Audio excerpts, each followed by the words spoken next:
ಲಂಚ್ಗೆ ಏನಮ್ಮ? ಬೇಬಿ ನಾನಿವತ್ತು egg curry ಮಾಡಿದ್ದೀನಿ, ಹಾಗೆ ನಿನ್ಗೋಸ್ಕರ ಪ್ರಾನ್ಸ್ ಫ್ರೈ ಮತ್ತೆ ಫಿಶ್ ಫ್ರೈ ಮಾಡ್ತಾ ಇದ್ದೀನಿ. ಬೇಬಿ, ಅದನ್ನ ನಿನ್ ಫ್ರೆಂಡ್ ನಮ್ಮ ಮನೆಗೆ ಫಿಶ್ ಫ್ರೈ ಮಾಡ್ಕೊಂಡ್ ಬಂದಿದ್ರಲ್ಲ, ಹಾ, ಅವ್ರ ಹೆಸರೇನು? ಯಾರು? ಮನಾರಾನಾ?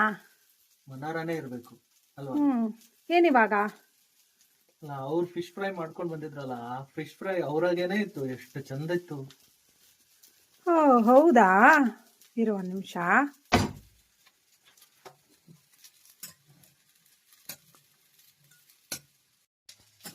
ಏನಂತೆ ಬೇಬಿ ನೀನು? ಇನ್ನೊಂದ್ಸಲ ಹೇಳು, ಯಾರು ಚೆನ್ನಾಗಿದ್ದಾರೆ? ಏನಿಲ್ಲ ಬೇಬಿ, ನೀನ್ ಮಾಡಿರೋ ಫಿಶ್ ಫ್ರೈನೇ ಎಷ್ಟು ಚೆನ್ನಾಗಿರುತ್ತೆ ಗೊತ್ತಾ? ಅದು ನಮ್ಗೆ ಇನ್ನುವರೆಗೂ ನೋಡು ಬಾಯಲ್ಲೆಲ್ಲ ನೀರ್ ಬರ್ತಾ ಇದೆ. ಏನು ಮನಾರ ಚೆನ್ನಾಗಿ ಮಾಡಿಸ್ತೀಯ ನಮ್ಗೆ? ಏನು ಮನಾರ ಚೆನ್ನಾಗಿದೆ ಅಂತ ಹೇಳ್ದಂಗಿತ್ತು. ಇಲ್ಲ, ಇಲ್ಲ, ಇಲ್ಲ, ಇಲ್ಲ, ಇಲ್ಲ, ಇಲ್ಲ, ಇಲ್ಲ,